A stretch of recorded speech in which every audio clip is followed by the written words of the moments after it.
Hi YouTube Telugu subscribers అందరికి చిన్న విన్నపం. సబ్స్క్రైబ్ చేసేటప్పుడే ఈ బెల్ బటన్ ను ప్రెస్ చేసి యాక్టివేట్ చేసుకోండి. అప్పుడే మేము అప్లోడ్ చేసే లేటెస్ట్ వీడియో అప్డేట్స్ మీకు అందుతాయి.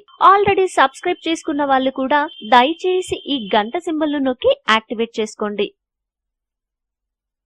చాలా మంది మద్యం తాగుతారు కానీ ఫుడ్ సరిగ్గా తీసుకోరు. మందు తాగినా దానికి తగ్గ ఫుడ్ తీసుకుంటే శరీరానికి తీరని నష్టం అంటున్నారు వైద్యులు. ఆల్కహాల్ వల్ల మన శరీరంలో ఎక్కువగా ఎఫెక్ట్ అయ్యేది లివరే. అందుకే మద్యం అలవాటు ఉన్న ప్రతి ఒక్కరికి లివర్ గురించి టెన్షన్ ఉంటుంది. కానీ కొంచెం జాగ్రత్తలు పాటిస్తే మందు కొట్టినా లివర్ ని జాగ్రత్తగా కాపాడుకోవచ్చు. దొరకగానే బాటిల్ మందు లేపేయడమే పనిగా పెట్టుకుంటారు కొందరు. దానివల్ల లివర్ లో టాక్సిన్స్ పేరుకుని లివర్ ఆరోగ్యం క్షీణిస్తుంది. కాబట్టి మద్యం మానేయడం మంచిది. కానీ మానేయలేని వారు కొన్ని ఆరోగ్యకరమైన అలవాట్లు పెంచుకుంటే సరి. అవేంటో తెలుసుకుందాం. గ్రీన్ టీ అలవాటు చేసుకోవాలి. ఇది లివర్ కి వచ్చే కొన్ని జబ్బులను రక్షించే యాంటీ ఆక్సిడెంట్లను కలిగి ఉంటుంది. టీ కాఫీలను మానేయడం మంచిది. మలినాన్ని శుభ్రం చేయడంలో, మద్యం వలన జీర్ణాశయంలో కలిగే మంటను తగ్గించడంలో యాపిల్ చక్కగా తోడ్పడుతుంది. యాపిల్లో ఉండే పెక్టిన్ ఎప్పటికప్పుడు శరీరంలో పేరుకున్న చెత్తను లివర్ లో టాక్సిన్స్ ను తొలగించడంలో తోడ్పడుతుంది.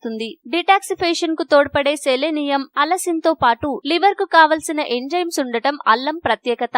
అల్లాన్ని డైరెక్ట్ గా తీసుకోలేని వారు అల్లం, తేనె కలిపి తీసుకోవచ్చు. సి విటమిన్ అంటే సిట్రస్. సిట్రస్ అనగానే నిమ్మ, బత్తాయి, కమలా పండ్లు గుర్తొస్తాయి మనకు. మద్యం బానిసల ఆరోగ్యాన్ని మెరుగుపరచడంలో సిట్రస్ జాతి ఫలాలు బాగా ఉపయోగపడతాయి. విటమిన్ సి లివర్ ను క్లీన్ చేయగలదు. సో మందు తాగిన వాళ్ళు పొద్దున్నే నిమ్మరసం తాగడం శ్రేయస్కరం. క్యారెట్, పాలకూర, బీట్రూట్ మనకు చవకగా దొరికే లివర్ క్లీనర్స్. సో మద్యం తాగినా కూడా ఈ జాగ్రత్తలు పాటించి లివర్ ని రక్షించుకోండి.